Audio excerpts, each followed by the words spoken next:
El hombre rico y Lázaro. Un año antes.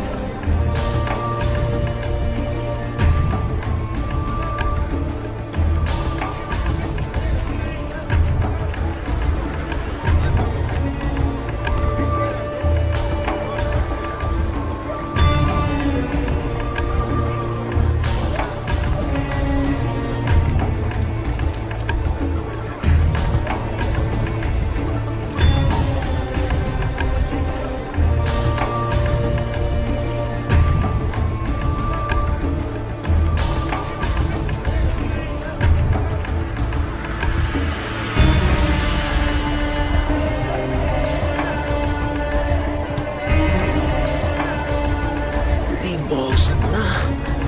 Limosna.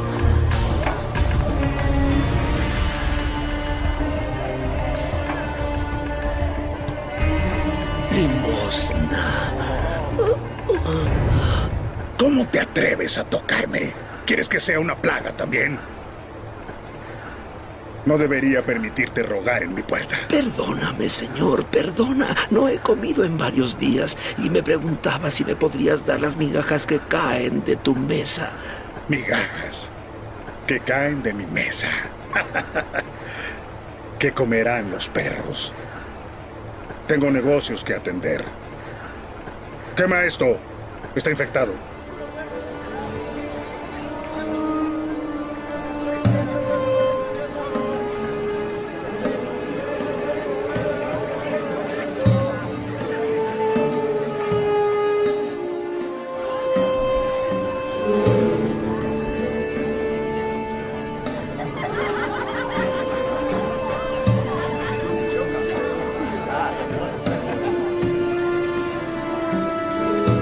¡Finalmente llegó!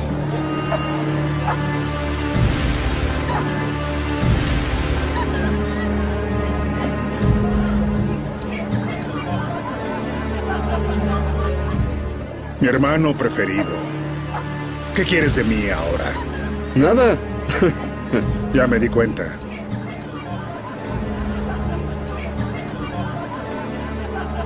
Había un hombre rico que vestía con lino fino de color morado y vivía lujosamente.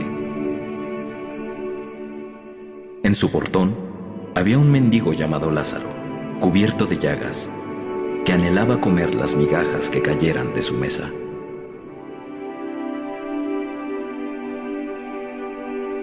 Incluso los perros venían y lamían sus llagas.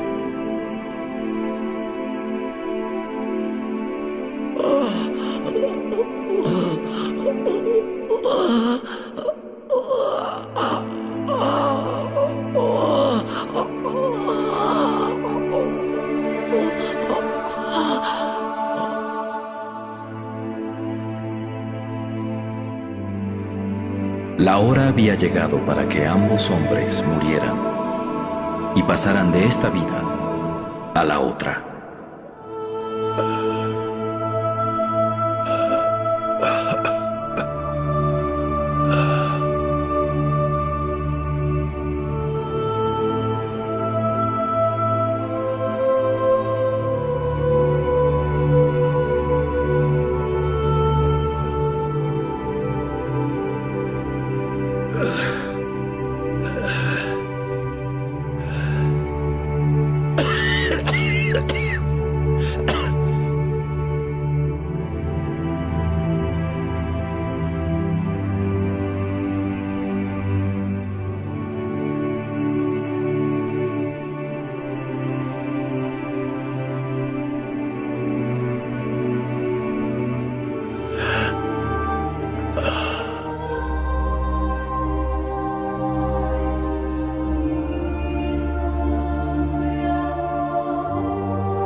Una limosna.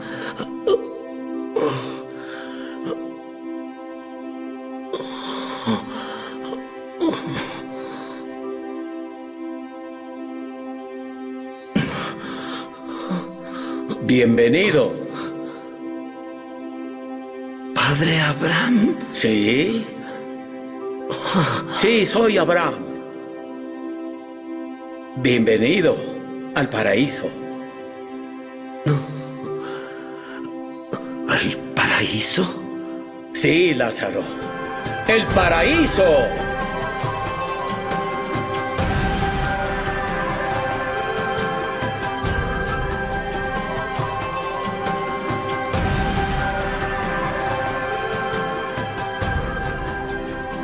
Hemos estado preparando un banquete en tu honor. Sí, sí, ven.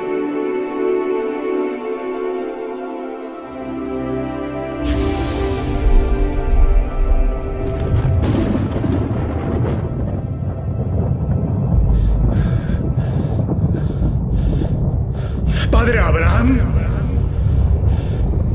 ¿Padre Abraham? ¡Ten misericordia de mí!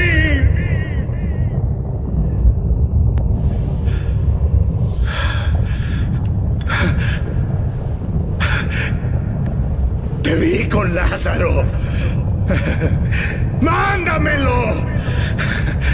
Para que moje la punta de su dedo en agua y refresque mi lengua, porque estoy en agonía en estas llamas.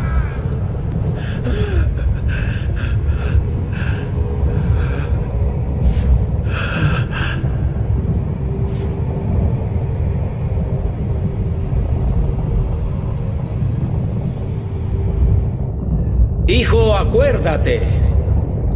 En tu vida recibiste cosas buenas. Y Lázaro recibió cosas malas. Pero ahora él es consolado y tú estás en agonía. Por favor, por favor. Además de todo eso, hay un gran abismo entre nosotros. Si alguien desea ir de aquí hacia ti, no puede, y nadie puede cruzar de ti a nosotros. Padre Abraham, solo te pido una cosa. Permite a Lázaro ir a la casa de mi padre, pues tengo 5 hermanos. Y que les diga, que les advierta, para que ellos no vengan a parar a este lugar de tormento. Tienen a Moisés, tienen a los profetas. Deja que tus hermanos los escuchen. No. No. Pero si alguien de los muertos va hacia ellos, se arrepentirán. No, si no escuchan a Moisés ni a los profetas, tampoco serán persuadidos si alguien resucita de entre los muertos. Por favor, no. Por favor, no. Ayúdame. Por favor. No. ¡No!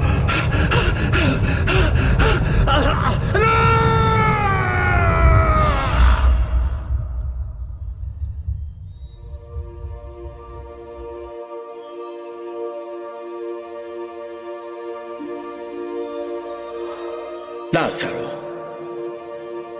ven al lugar que tu padre te ha preparado.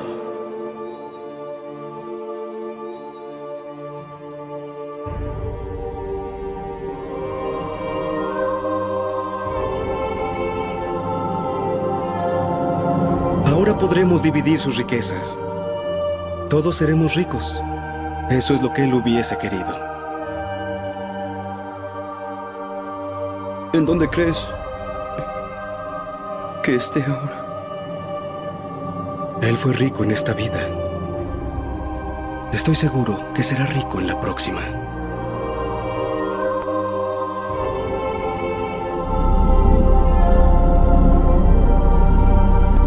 voy a hacer un mensaje sobre la edificación de una iglesia de sana doctrina, sobre un tema que es importante. Así como hay un plan de redención, hay un plan de condenación para todo aquel rebelde que rechace la palabra de Dios. Jesucristo dijo: quien rechaza mis palabras, rechaza a aquel que me envió. Lo digo claro. Y la palabra de Dios es clara y contundente también al decirnos algo que no podemos pasar por alto. Y tenemos que tenerlo siempre en cuenta. Acompáñeme por favor al libro de Juan capítulo 1. Hablando del Mesías, Juan 1:1. En el principio era el verbo y el verbo era con Dios. Y el verbo era Dios. El verbo es la palabra, el Mesías. Este era en el principio con Dios. Todas las cosas por Él fueron hechas, y sin Él nada de lo que ha sido hecho fue hecho.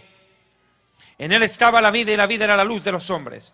La luz en las tinieblas resplandece, y las tinieblas no prevalecieron contra ella, contra la luz. Ahora, hermano, esa luz es el Mesías. Pero muchos la rechazan, no la aceptan. Y como dijo Jesús, el que está en la vida está en la luz, a la luz viene. Pero el que está en tinieblas no viene a la luz, para que no salgan a luz sus obras, porque son malas. Y Jesús también fue claro y contundente cuando dijo en su palabra, textualmente: y todo aquel que creyere será salvo, pero el que no creyere ya ha sido condenado. ¿Cómo así? ¿Existe un lugar de condenación? ¿Realmente existe un lugar de tormento más allá de esta vida? Pues hermanos, esta noche hablaré acerca de la veracidad del infierno.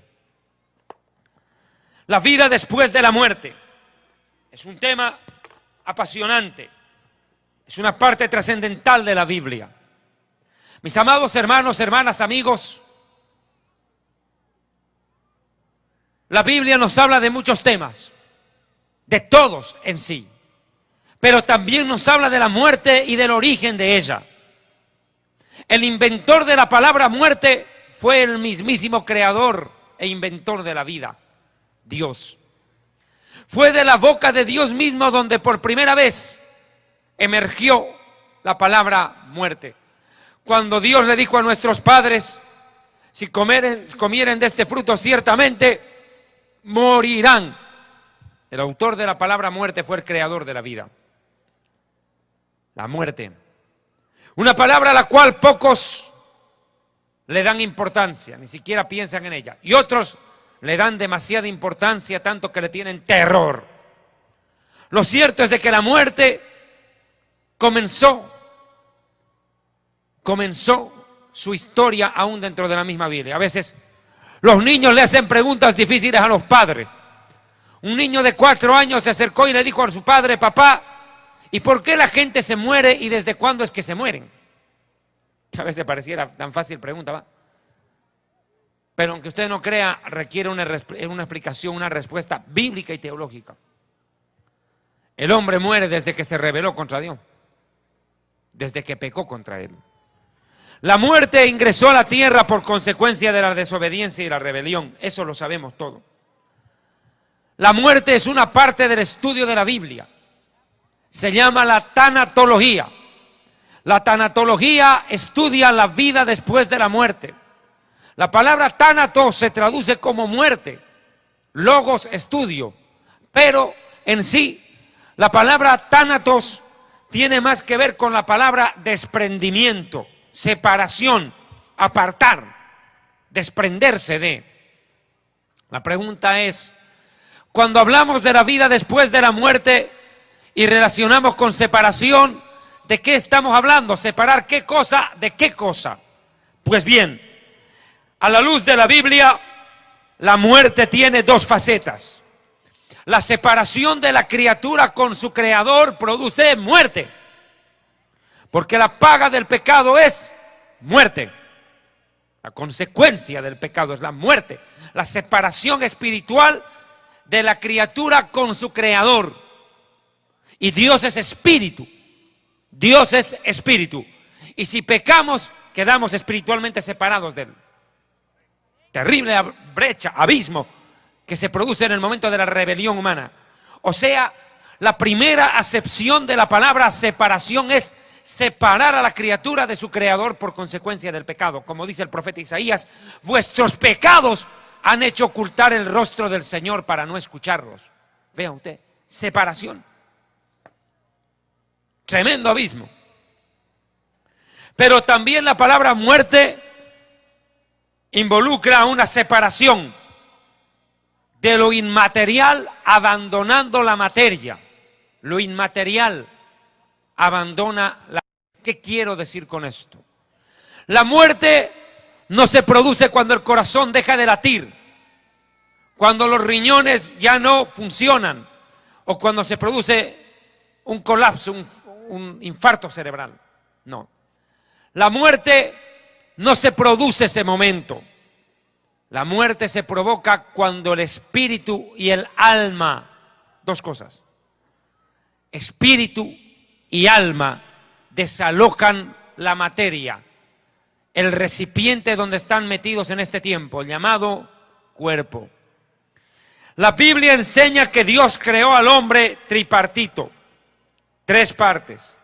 Primera de Tesalonicenses 5 dice, verso 23, y el mismo Dios de paz os santifique por completo en todo vuestro ser, espíritu, alma y cuerpo. Describe desde lo más profundo hasta lo externo. Lo profundo del ser humano es el espíritu, lo que está en medio es el alma y lo externo es la cáscara. El cuerpo hecho de carne, huesos, tendones, músculos y sangre, piel. Lo cierto es que el alma y el espíritu desalojan el cuerpo en el momento de la muerte. Le repito, la muerte no se provoca cuando el corazón deja de latir, deja de bombear sangre y comienza el proceso de rigidez cadavérica, porque empieza la sangre a coagularse dentro de las venas y en ese momento empieza el proceso de frigidez, de enfriamiento del cadáver ante la falta de circulación sanguínea que le da calor, temperatura al cuerpo. La muerte no es esa, no. La muerte se provoca en el instante mismo en que el alma y el espíritu salen del cuerpo. Ahí. Ahora le explico. En la muerte del Mesías, del Hijo de Dios, se puede ver claramente tres partes: cuerpo, alma y espíritu. Le explico a continuación. Atiéndame bien. El cuerpo va a la tumba, o queda primero colgado en el madero y luego llevado a la tumba. El Señor está hablando y dice: Padre, en tus manos encomiendo mi espíritu. Espíritu al Padre. ¿Y el alma dónde fue? La Biblia dice que descendió hasta las partes más profundas de la tierra. El alma de Jesús descendió, el espíritu fue al Padre y el cuerpo a la tumba, tripartito. Quiero que vaya entendiendo esto. Esta rama de la tanatología o de la vida después de la muerte es un tema demasiado profundo como para detallarlo en una sola prédica. Estoy consciente. A nosotros en la televisión nos ha tocado 9 programas de televisión, 9, cada uno de 1 hora, para explicar un poco de este tema de la vida después de la muerte, que es tan amplio. Pero trataré de hacer un resumen sucinto. Esta rama de la tanatología se divide en 3 partes. La tanatología médica, que es una ciencia, la tanatología forense, que es también otra ciencia, y la tanatología bíblica. Explico la primera y les recomiendo el libro Historia del Futuro, página 268, los que tienen el libro, y me siguen por favor. Es por eso importante el libro para estudiar y profundizar. Hoy en día las librerías cristianas en la gran mayoría están cargadas de pornografía espiritual. A excepción de la Biblia, los diccionarios bíblicos, los pocos comentarios que venden, la mayoría son libros de papel higiénico. Libros de Cash Luna, de Guillermo Maldonado, de Ana Méndez, pura basura, 3 pasos para ser rico, 4 para ser millonario, 5 claves para ser multimillonario, 7 pasos para alcanzar el super éxito. Terrible. Y 9 pasos para declararte megapóstol. Cualquier basura publican. Y eso vende. Y la gente consume esa chatarra espiritual de alimento, esa basura. Pero hay que estudiar palabra de verdad. Alabe a Dios.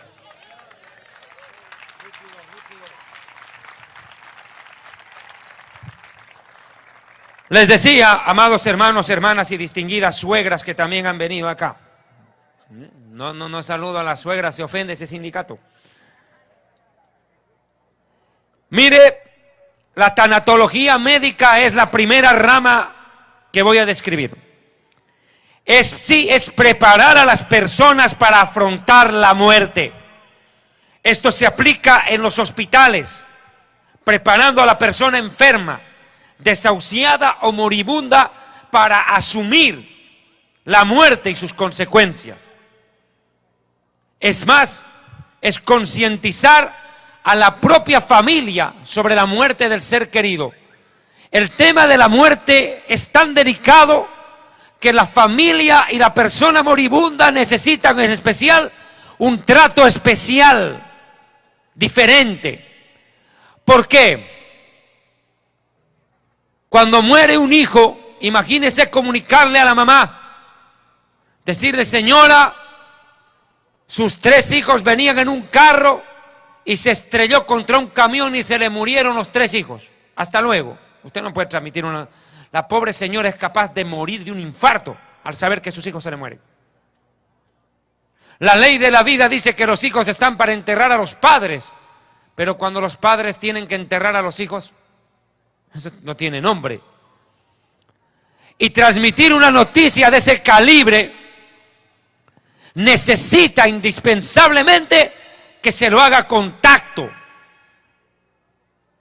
Preparar a la familia para comunicar la muerte del ser querido, o la imposibilidad de los médicos que con toda la ciencia, la tecnología, no pueden prolongarle la vida al enfermo, al familiar delicado. O decirle en el peor de los casos a una persona: señora, nosotros somos médicos y toda nuestra ciencia es inútil para poderla ayudar. Señora, a usted le quedan solamente unas cuantas horas de vida. ¿Cómo decir eso? La tanatología médica, por ende, prepara al moribundo, al enfermo o al desahuciado y a la familia para asumir la muerte y sus trágicas consecuencias. Hay gente que de tanto sufrimiento, ante la muerte del esposo, ante la muerte de la esposa, el hombre prefiere hasta suicidarse, quitarse la vida, porque haya que ante la muerte del ser querido de la esposa o del esposo, la vida ya no tiene razón de ser y prefieren pegarse un tiro en la cabeza, matarse, suicidarse, lo cual, por cierto, no ayuda en nada, agrava el problema. Pero mire cuán grave puede ser la muerte y sus consecuencias. El dolor puede ser fatídico. Por ende, la tanatología médica es una rama muy estudiada en la ciencia. La segunda ciencia que describo, página 268 del libro Historia del Futuro, que está a su disposición allá, es la tanatología forense. ¿Qué es la tanatología forense? Es el estudio, la determinación por parte de peritos o expertos en medicina legal sobre las razones que llevaron a la muerte, al deceso de determinada persona. Déjeme explicarle esto, como jurista que soy, abogado. Ante la ley, el certificado de defunción tiene una implicancia enorme, porque pone fin a la existencia de la persona. La muerte surte un efecto jurídico legal inmediato, al menos dentro del derecho civil.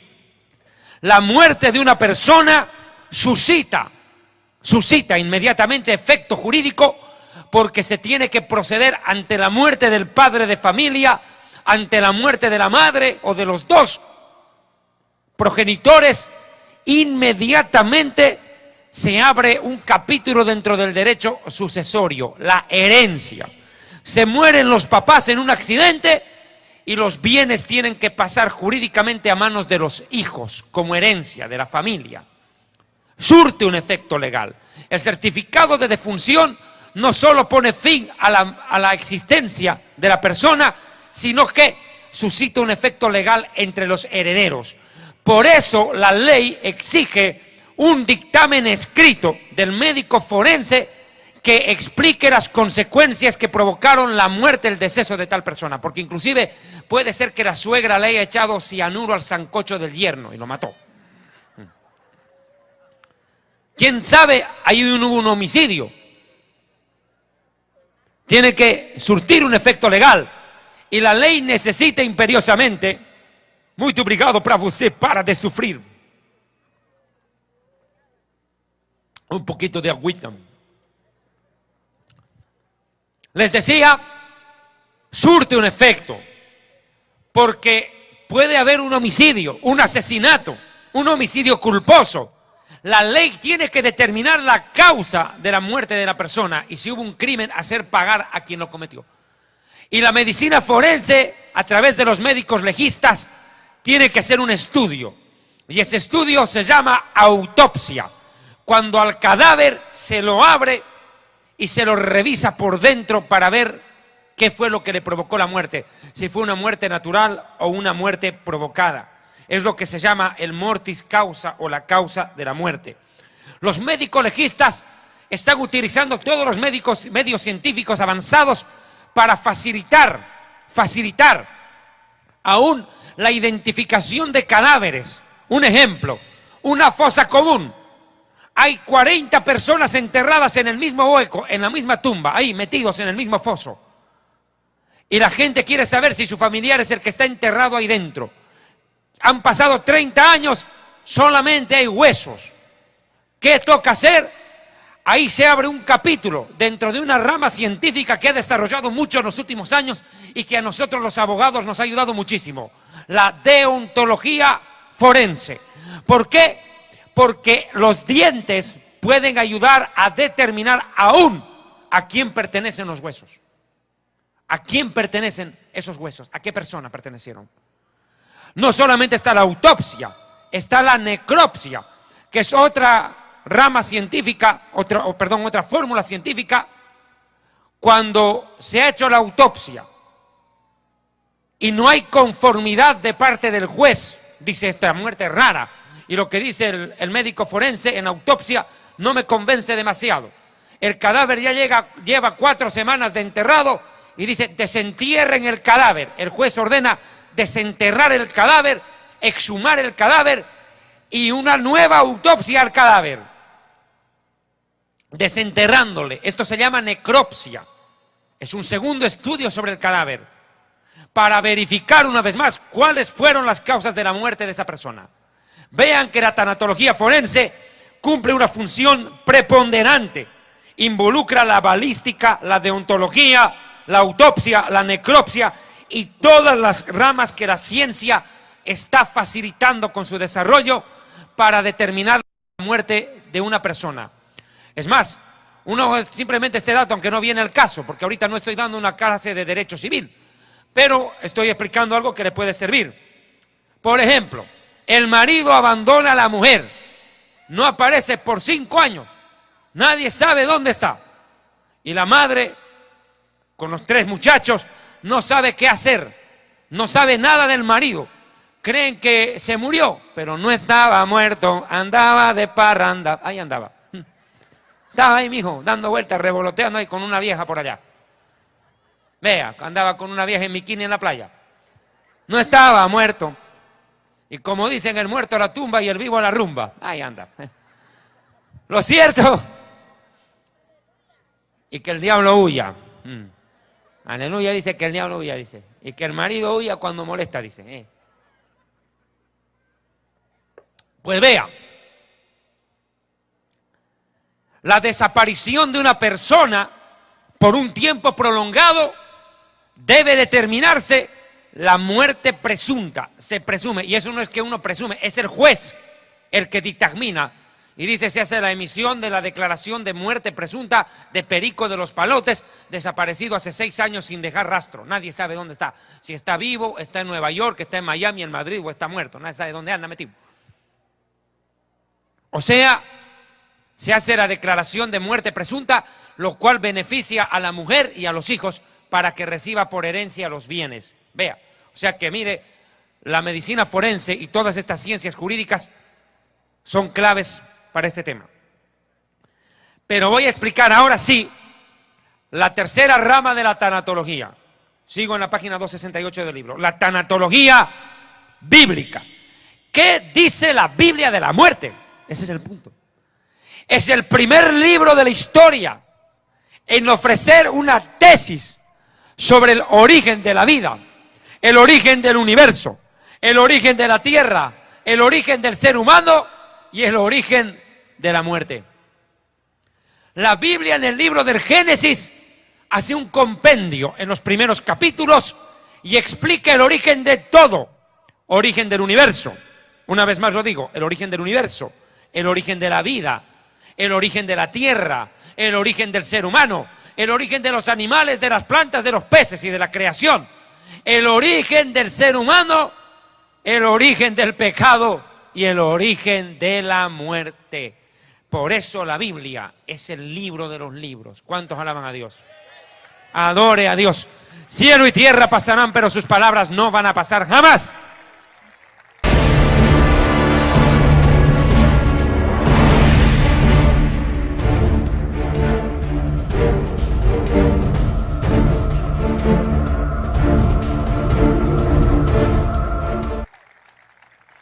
Dios es el primer ser en el universo. El creador de la vida fue el inventor de la palabra muerte, como lo he dicho. Génesis 2, 16, 17. Y mandó Adonai Dios al hombre diciendo: de todo árbol del huerto podrás comer, mas del árbol de la ciencia de lo bueno y de lo malo no comerás, porque el día que de él comieres, ciertamente vas a morir. Bueno, ¿y qué pasó con el ser humano? Instigado por la serpiente, comió. Génesis 3, 4, 5. Entonces la serpiente le dijo a la mujer: no vas a morir, cómelo más, porque Dios sabe que el día que comas, se te van a abrir los sentidos, se te van a abrir los ojos y te vas a convertir, serás Dios, serás como Dios, de igual a Dios, y vas a conocer lo bueno y lo malo. No está tan mal las situaciones. Prueba nomás. Lo que Dios no quiere es competencia. Dios te ha prohibido que comas porque sabe que si comes te vuelves como Él y le haces la competencia. Dios por envidioso no te deja comer. Come nomás, no le hagas caso a Dios. Sí, vas a conocer el bien y el mal, pero si lo conoces vas a ser como Él. Por eso es que no quiere que comas. Dios por envidioso no te quiere dar, porque Él nomás quiere ser el jefe. Entonces, ¿qué hace Eva? Cae. Javá en hebreo. Javá, Eva come y luego le da al marido y arrastra la muerte espiritual a la humanidad entera. O sea, la muerte entra por medio de la mujer. Ahora, Génesis 5, 5.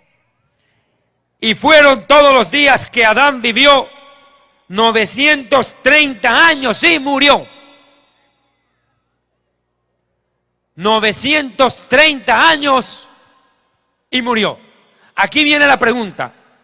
Dios le dijo: el día que comas de este árbol ciertamente morirás. ¿Y cómo así que no murió? Todavía llegó a vivir a los 930 años. ¿Qué pasó? ¿Por qué no se murió? Ahí está lo que les decía en un momento anterior. La muerte espiritual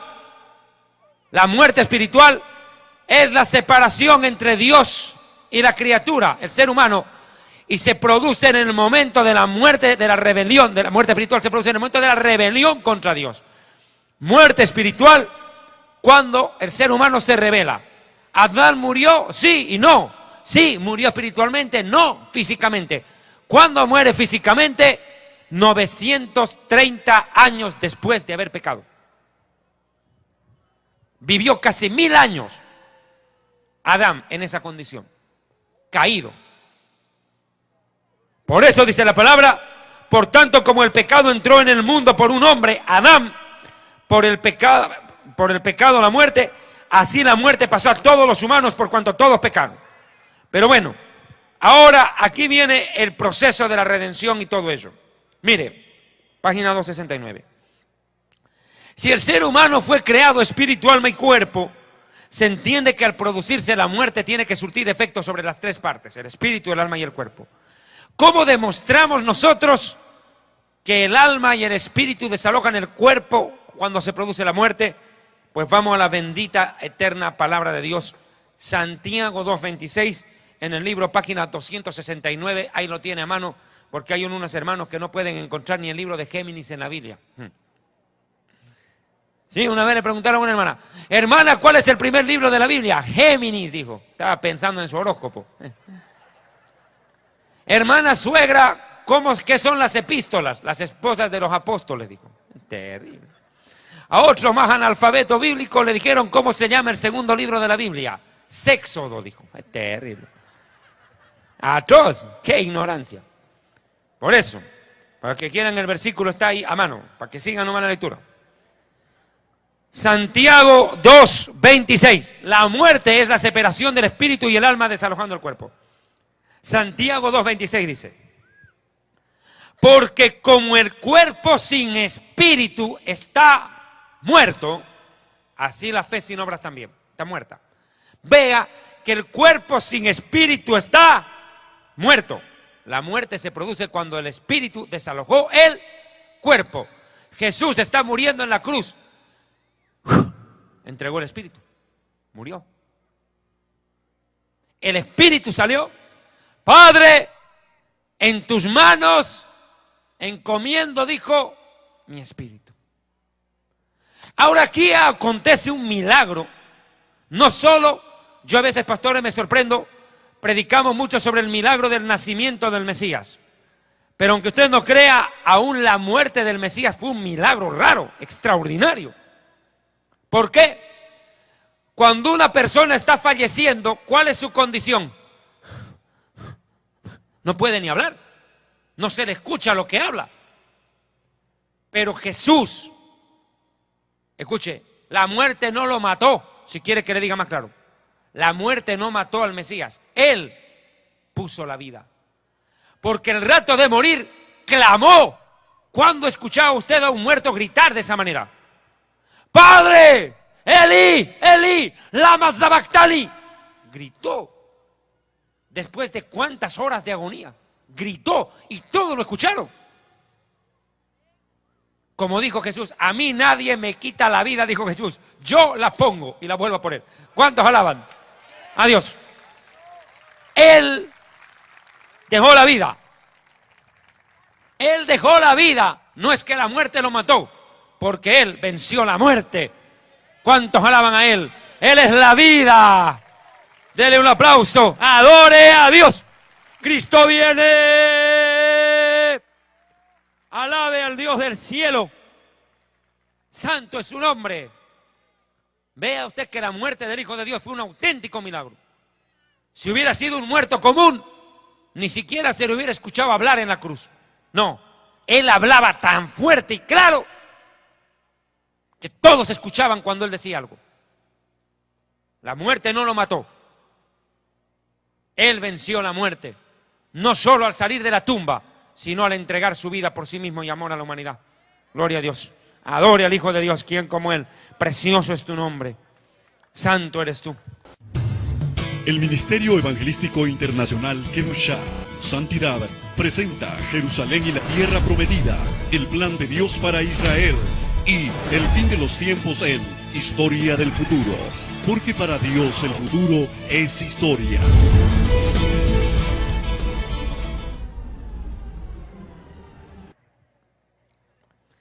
Ahora, no solo es el espíritu que desaloja el cuerpo. No, es el alma también. El alma desaloja el cuerpo.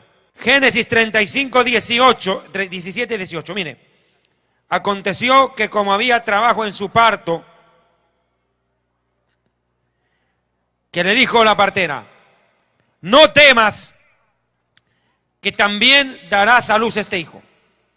Y aconteció que al salírsele el alma, pues murió.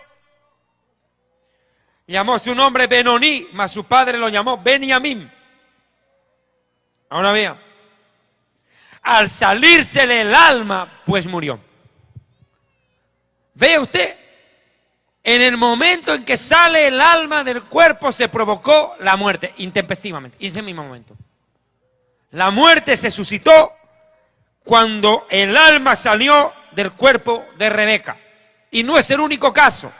Pero antes de explicar esto, quiero aclarar que es espíritu y que es alma. Porque los psicólogos, los psiquiatras también confunden. Creen que el espíritu es una parte del alma o que el alma es una parte del espíritu y pues arman una embolotadera terrible. ¿No se entiende?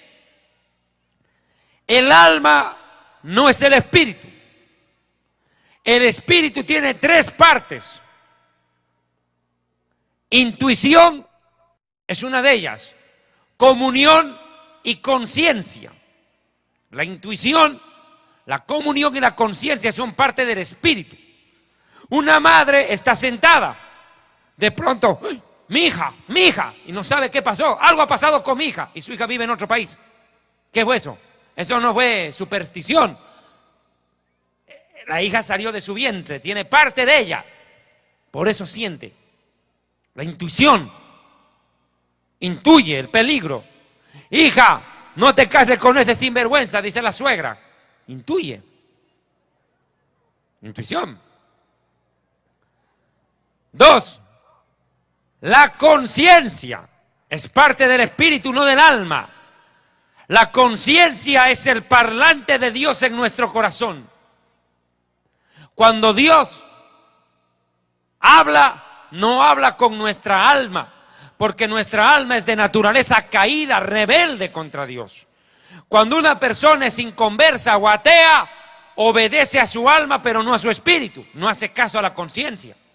En cambio, el creyente nacido de nuevo, nació por agua del espíritu, y el espíritu revive y ahora es la conciencia la que maneja al alma, no el alma a la conciencia. ¿Me entendió? Por eso dice que el espíritu y la carne pelean, y cuando dice la carne no está hablando del cuerpo, sino del alma. Es el espíritu contra el alma que batallan. El alma quiere hacer lo que le da la gana, pero el espíritu le frena. Porque ahí está la conciencia, que le dice, no hagas esto. Es la conciencia, parte del espíritu. Y la tercera parte del espíritu es la comunión. ¿Qué quiere decir eso? Mi capacidad de relacionarme con Dios y escucharle. ¿Me dejo entender? La comunión despierta cuando una persona nace de nuevo y se convierte. Mientras tanto, no. Un católico y un evangélico se encuentran. El católico le dice al evangélico, oremos juntos. Y el evangélico le dice al católico, no hay problema, el problema es a quién escucha a Dios y a quién le responde. Claro, Dios responde al que tiene comunión con Él. Lógico. Al que tiene comunión con Él. El Señor dijo, clama a mí, yo te responderé. Y mis ovejas oyen mi voz. Vea, es comunión. ¿Cuántos alaban a Dios? Denle un aplauso fuerte.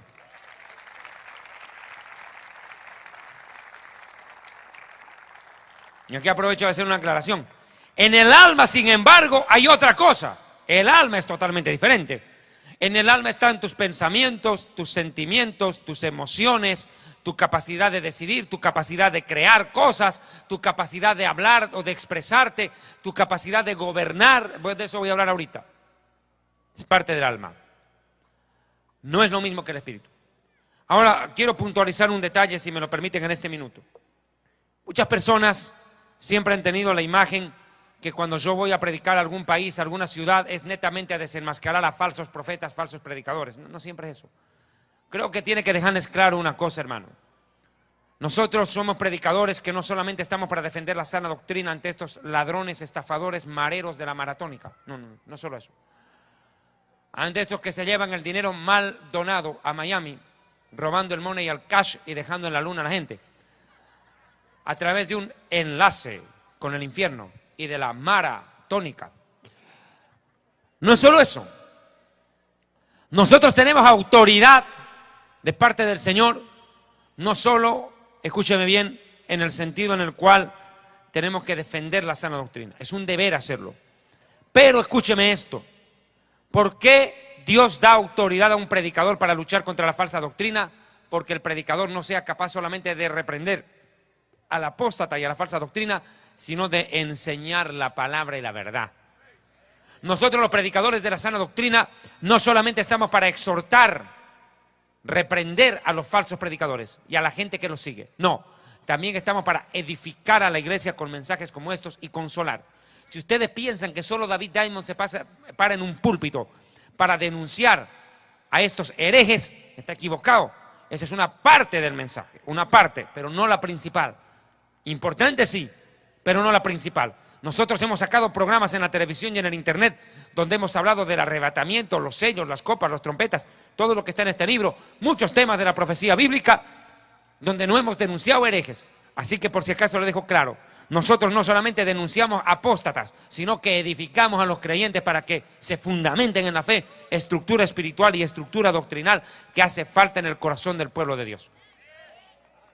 ¿Cuántos alaban a Dios?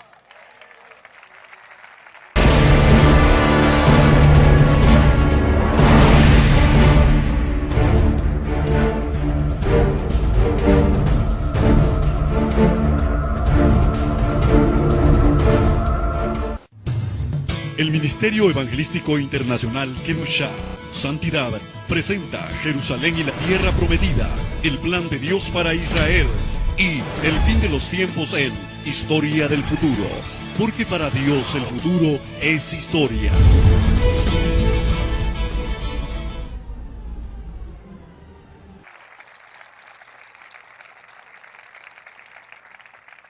Vamos a Primera de Reyes, capítulo 17, versículo 21 al 23.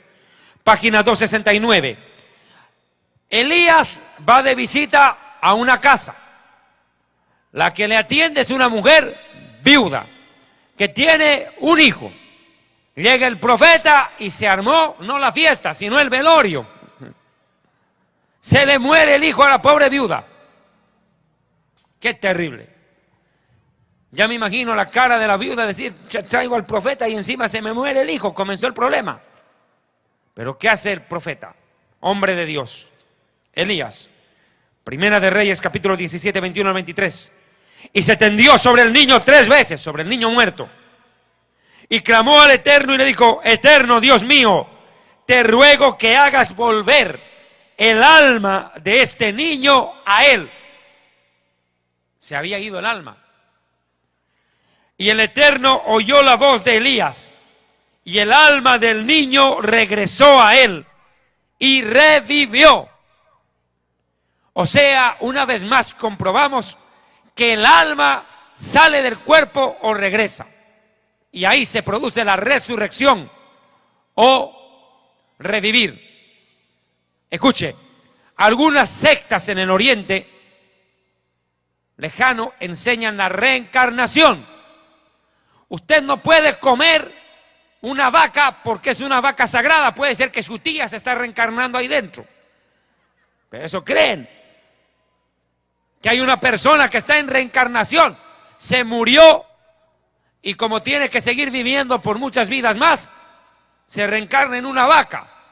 Quién sabe, en un zancudo y lo fumiga y ¡pum! Interrumpe la reencarnación. Terrible. Ridiculez. La Biblia dice está establecido para los hombres que vivan una sola vez. Hebreos 9:27. Una sola vez, salvo contadas excepciones como Lázaro, que volvió 2 veces a la vida. O acá este niño se murió y volvió a la vida. Son la excepción, no la regla.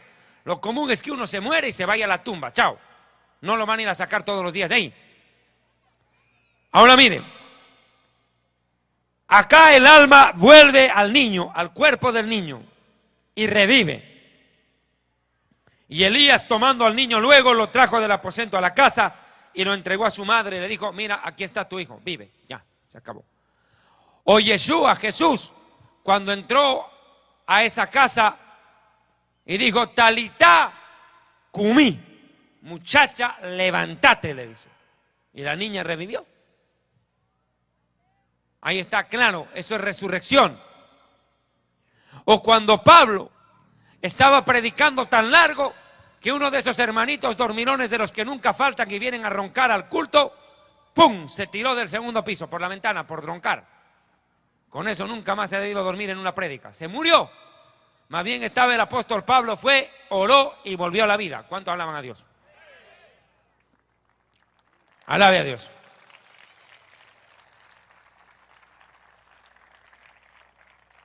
Ahora ve ahí claramente de que el alma sale del cuerpo.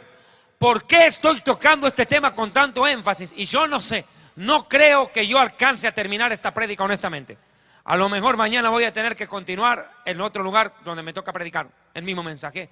No el mismo, sino la continuación, porque hay muchos temas que tal vez no alcance a desarrollar. Pero atiéndame. Los testigos de Jehová. Plaga. Tremendos. Ellos creen que el alma muere con el cuerpo. Ellos creen en la mortalidad del alma, que el alma muere con el cuerpo. Que todo se acabó en la tumba, que aquí se acabó todo. Terrible. Ellos dicen, no hay infierno. El infierno es esta vida, dice el testigo de Jehová. Entonces, ¿cómo es que no se queman? Deberían estar ardiendo y nosotros con extinguidor. ¿Miren eso? Los testigos de Jehová son una secta. ¿Usted de qué iglesia es? Yo soy del Salón del Reino de los Testigos de Jehová. O sea que usted es testigo, sí. En cambio yo soy hijo. Ahora, ¿quién recibe la herencia? El hijo. Usted solo mira, pero no recibe. ¿Cuánto alaba a Dios?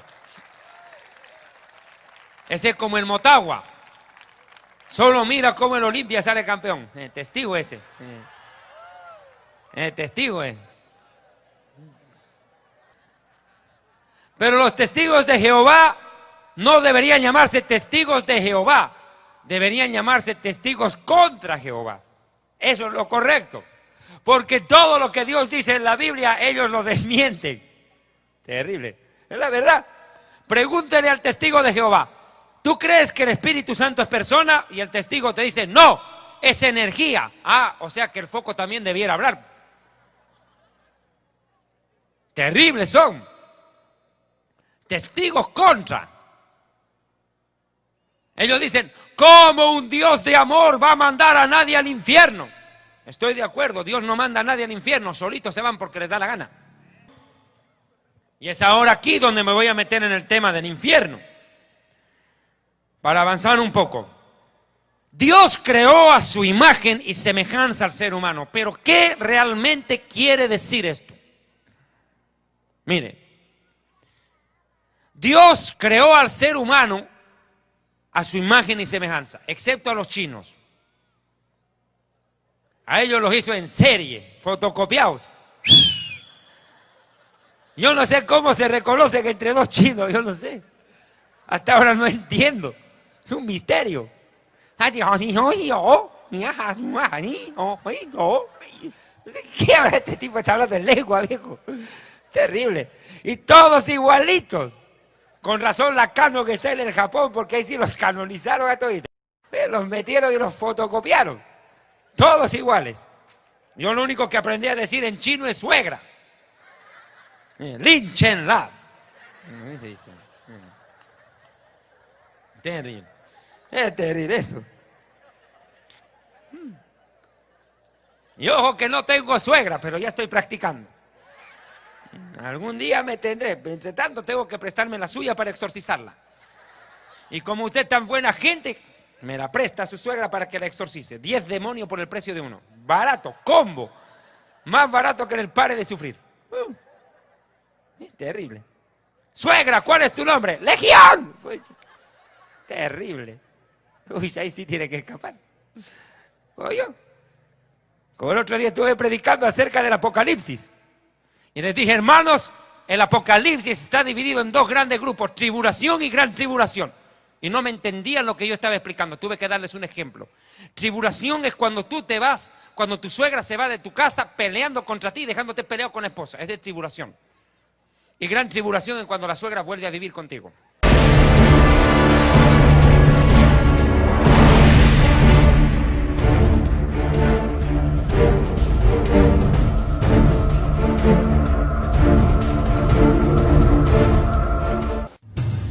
El Ministerio Evangelístico Internacional Kedushá, Santidad, presenta Jerusalén y la Tierra Prometida, el plan de Dios para Israel y el fin de los tiempos en Historia del Futuro, porque para Dios el futuro es historia.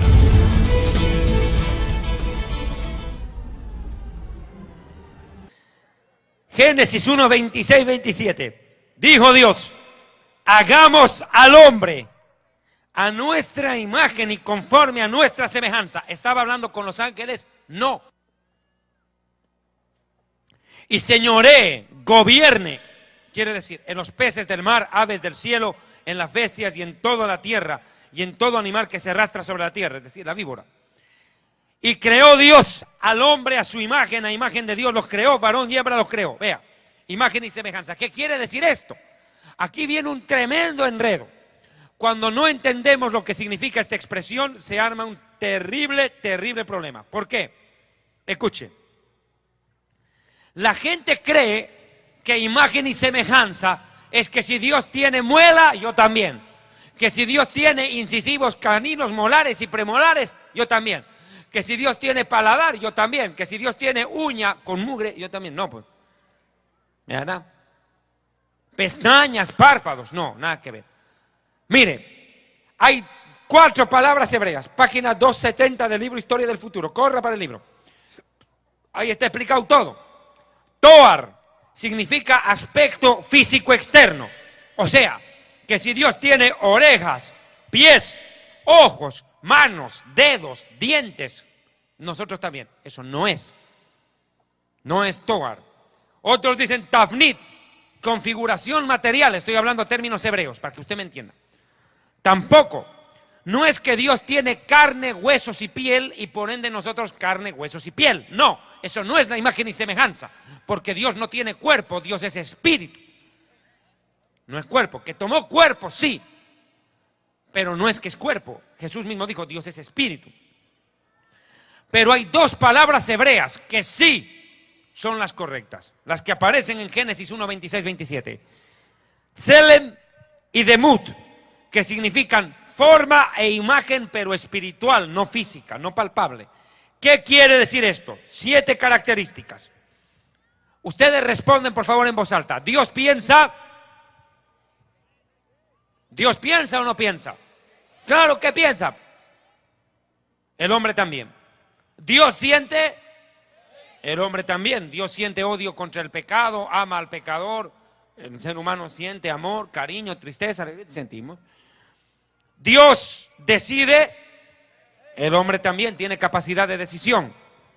Dios puede crear, claro, eres creador, nosotros no, nosotros somos creativos, no creadores. ¿Cómo es eso? Claro, Dios crea de la nada, nosotros creamos de lo que Dios ya ha creado.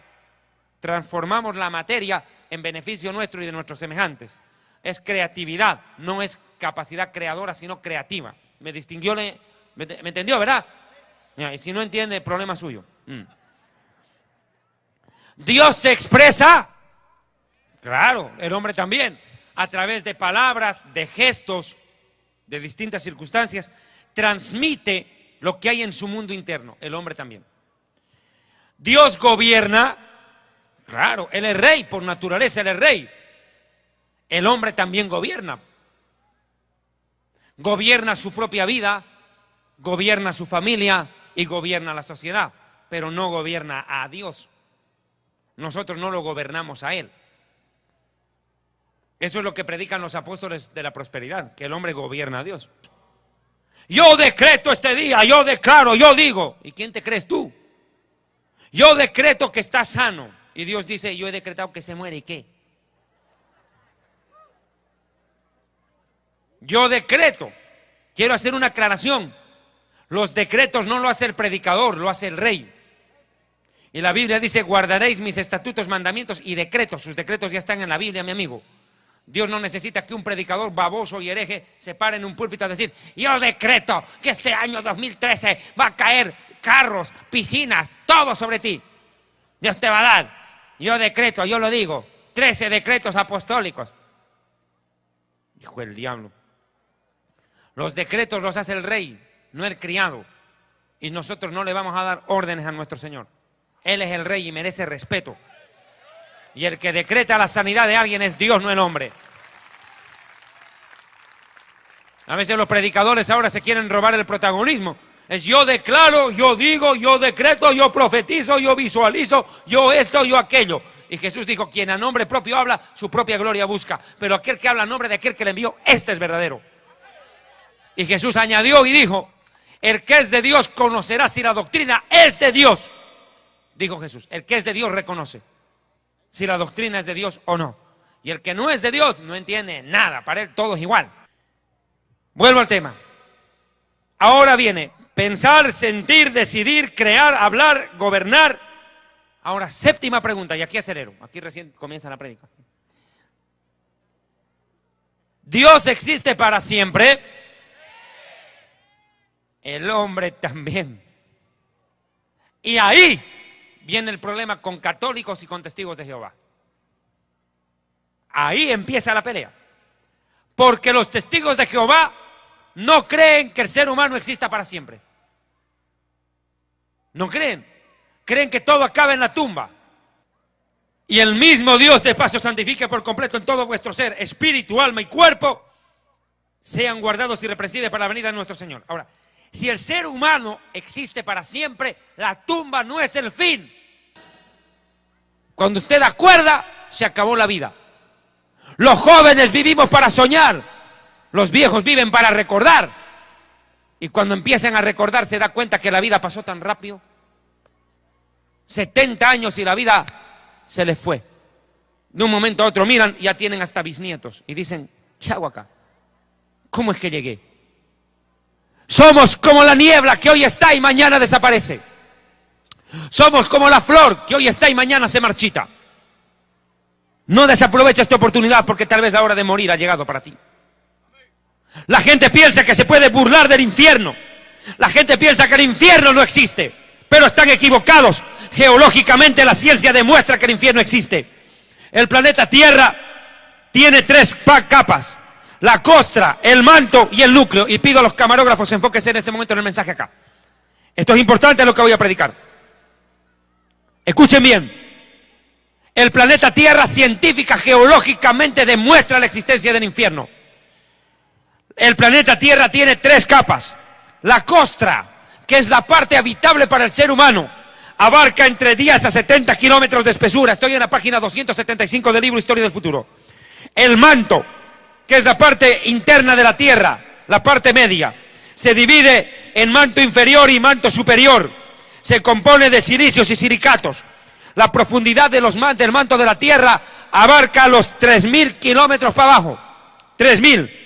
Pero escuche, en el centro del planeta Tierra hay un lugar que los geólogos le llaman la endósfera, el núcleo de la Tierra, el corazón del planeta, así lo llaman.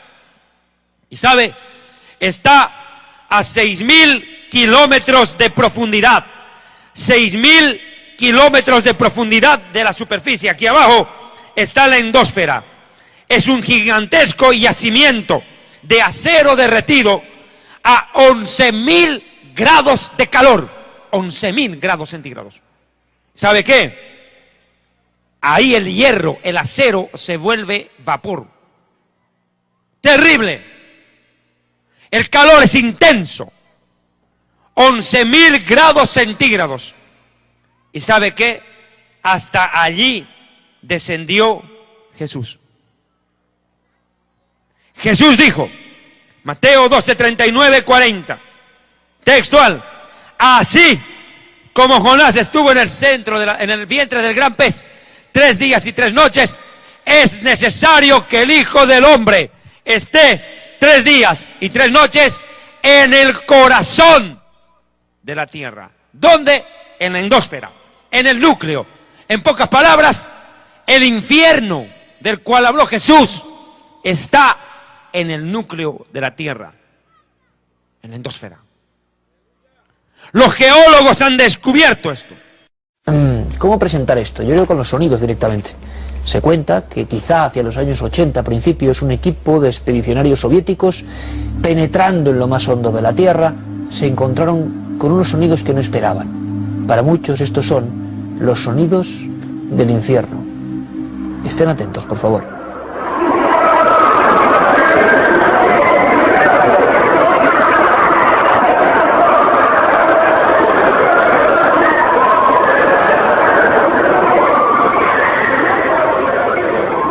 Estos son los sonidos del infierno, por lo menos es lo que se ha publicado.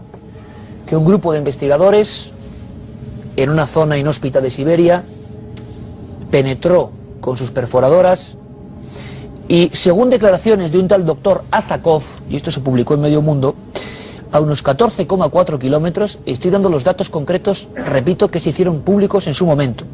Esto se ha convertido, la historia de ese equipo de investigadores en Siberia, en la época, digámoslo así, del muro de Berlín, en algo absolutamente legendario. Para la inmensa mayoría de personas, mito del área de Internet. Ni hubo equipo, ni existe ese pozo tan profundo, evidentemente, y mucho menos se grabó.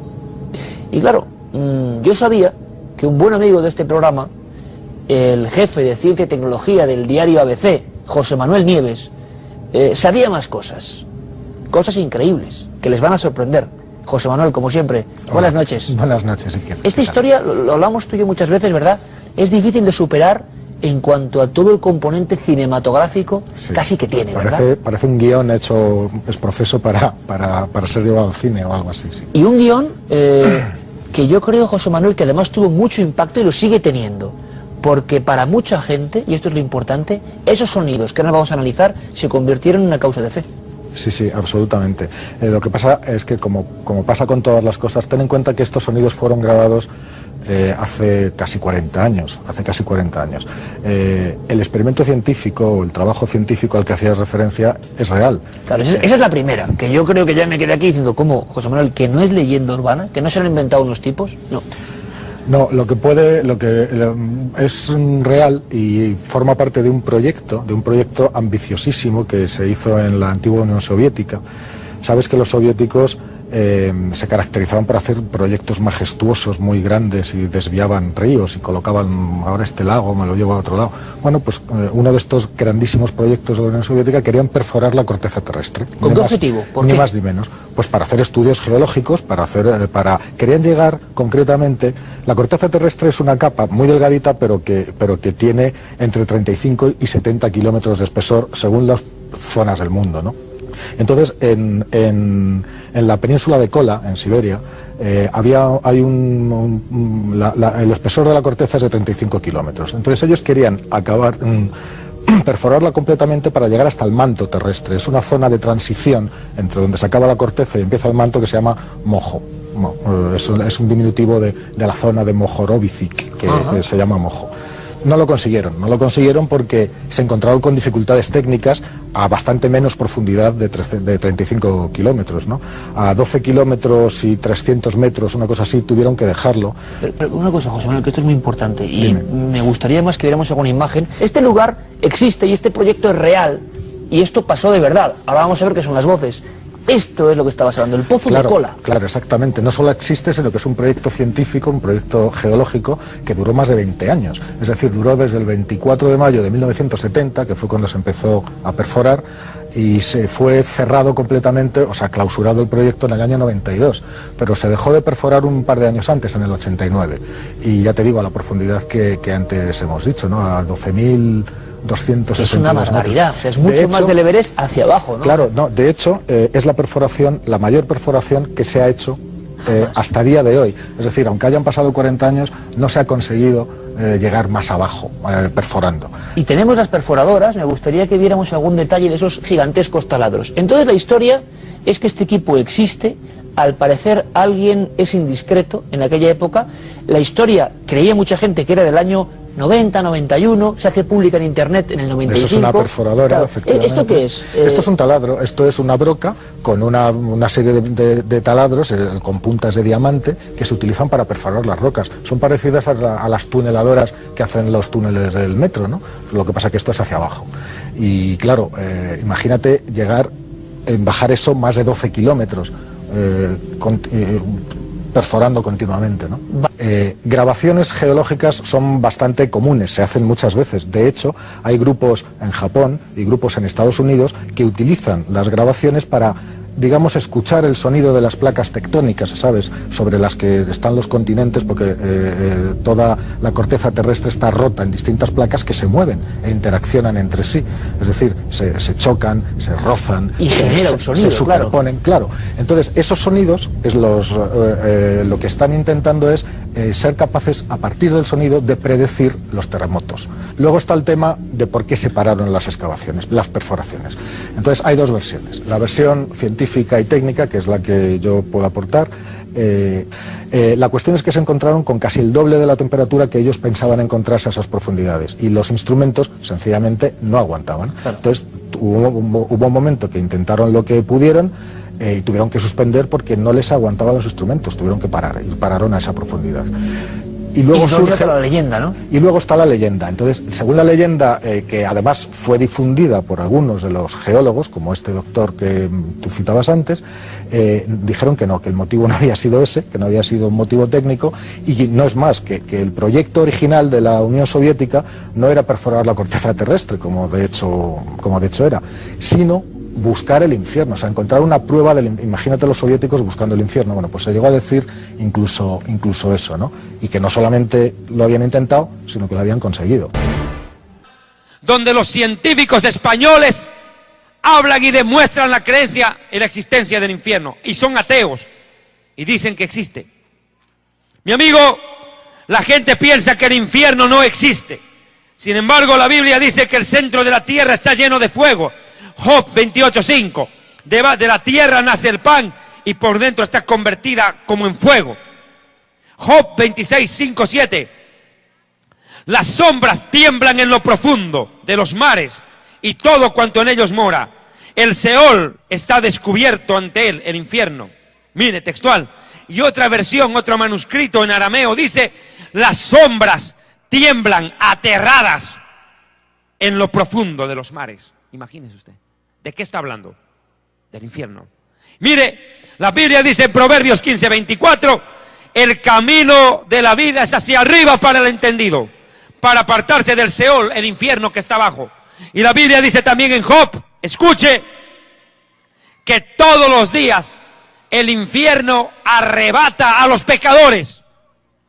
Así como el cielo arrebatará a los santos el día que Jesucristo haga sonar la trompeta con voz de mando, voz de arcángel y trompeta de Dios, y los muertos en Cristo resucitarán primero, luego nosotros los que vivimos, los que hayamos quedado, seremos arrebatados juntamente con ellos en las nubes para recibir al Señor en el aire, y así estaremos por siempre con el Señor. Por tanto, aliéntense los unos a los otros con estas palabras.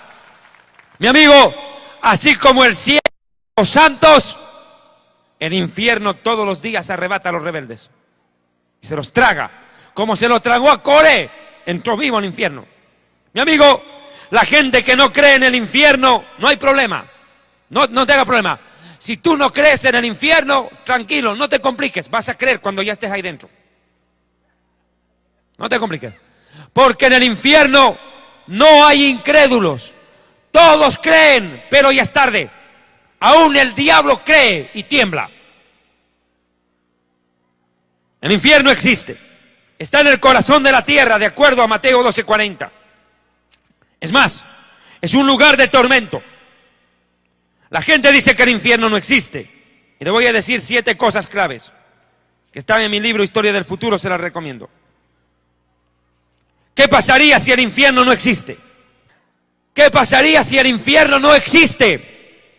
Primero, que Dios sería el más grande mentiroso de la historia, al haber amenazado a los rebeldes con un castigo que no se puede cumplir. Dios habla del infierno, y si no hay infierno, Dios miente.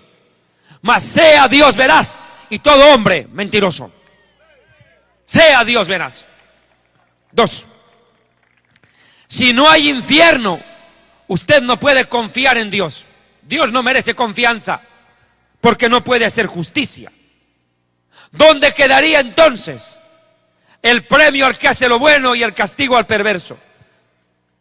¿Cuánta gente comete delitos, maldades, paga y corrompe a la policía, corrompe a los jueces, escapa de la justicia humana, se muere y todavía Dios le dice, bienvenido al cielo? ¿Cómo usted podría confiar en la justicia de Dios si Dios sería un alcahuete del pecado? y del pecador. Mi amigo, si no hay infierno, Dios no puede castigar al que hace lo malvado. Aquel que aquí en la vida terrenal ha hecho tanta maldad y nunca pagó por ella y que todavía Dios lo premie, que lo deje impune. 3. Mas antes digo, Dios es juez justo, Él reina sobre la tierra. ¿Cuántos alaban a Dios? Él prueba la mente y el corazón para dar a cada uno conforme a sus obras en esta vida y en el más allá, si no se arrepiente. 3. Si el infierno no existe, puede tirar su Biblia a la basura. Porque en pocas palabras la Biblia sería una fábula, un cuento, una comedia, una tragicomedia, un drama, menos la palabra de Dios. Porque la Biblia, en más de 2000 oportunidades, habla del infierno y también de otro lugar llamado el lago de fuego. 4. Si no hay infierno, ¿qué problema? Jesús habló más del infierno y del lago de fuego que del mismo cielo. Y si no hay infierno, ¿de qué habló Jesús? Mintió. 5, perdón. Si no hay infierno, Jesucristo era un falso profeta. Porque Jesús dijo, el que no cree en mí será condenado e irá al tormento eterno. 6. Si no hay infierno ni lago de fuego, mi amigo, si no hay infierno, ¿para qué murió Jesús? ¿Para qué? Si no hay de qué salvarnos. Si todos tienen entrada directa al cielo, Jesús vino a perder el tiempo, a soportar humillaciones, rechazo, golpes, escupitajos, maltrato, asesinato. ¿Para qué? Si todos entran al cielo como si fuera un supermercado. Qué grave problema. 7. Si no hay infierno, vámonos a chupar, compadre, ¿qué hacemos aquí? Claro, vamos a la cantina, vamos al prostíbulo, vamos a fornicar, vamos a adulterar, vamos a emborracharnos, vamos a drogarnos. La vida es un carnaval, azúcar, negrito. Ahora dice azufre, diablito. Pues toca, mijo. Claro, si no hay infierno, ¿qué sentido tiene orar, ayunar, buscar el rostro de Dios, obedecer a Dios y su palabra, tratar de vivir en santidad, apegado a la voluntad perfecta de Dios? ¿Para qué? Si siendo perverso, rebelde y malvado, Dios igual te va a premiar con el cielo si no hay infierno. 8. Si no hay infierno, ¿quién sabe? Tampoco hay cielo. Entonces comamos y bebamos que mañana moriremos. Como no hay cielo ni infierno, todo se acabó acá. ¿Les parece esto? Y 9. Los que no creen en el infierno no tienen derecho a creer en el paraíso. Así de simple. Y 10. Lo que te dije, si no crees en el infierno, tranquilo, vas a creer cuando estés ahí. Yo quiero irme al infierno, allá están mis amigos, la voy a pasar chévere allá, dijo uno. Anda nomás, tu amigo Satanás te espera. El único que le va a pasar chévere es él contigo, no tú con él. Mis hermanos, el tiempo del fin de este primer mensaje ha llegado. En este libro Historia del Futuro he detallado en más de 40 hojas el tema de la vida después de la muerte. Créame, le soy sincero, apenas he podido dar la introducción del tema, apenas. No he podido explicar lo que significa Keber, Seol, Hades, Abadón, abismo, lago de fuego. ¿Usted quiere saber dónde está el lago de fuego? La Biblia no lo dice. La Biblia dice dónde está el infierno, no dice dónde está el lago de fuego. ¿Usted quiere saberlo? Pues sencillo, desobedezca a Dios y váyase. Ahí va a conocer. Ahí la va a pasar chévere. Pero, y acaba en serio, hermanos, hermanas hondureñas, Dios le ama. Y así como hay un lugar de condenación real, de donde miles de millones de personas quisieran escapar un segundo para pedirle perdón a Dios y ser salvos, una sola oportunidad esperan y no llegará jamás.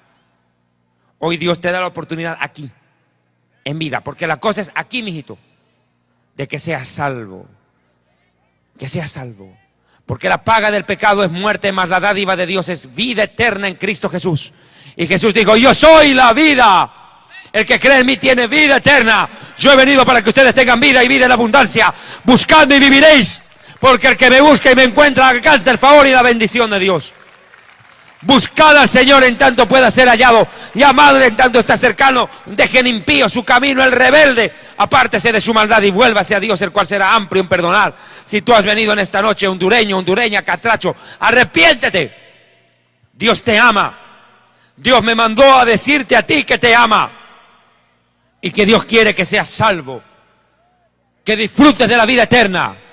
Si tu vida es un infierno hasta ahora es porque tú la convertiste en un infierno por no obedecer a Dios y su palabra. Pero el día que te vengas a Dios, que te vuelques a Dios, Dios tendrá de ti misericordia, te va a perdonar, te va a limpiar, te va a lavar y te dará la oportunidad que tanto necesitas para ser diferente, una nueva persona, una nueva criatura, cambiar tu vida y cambiar la de tu familia.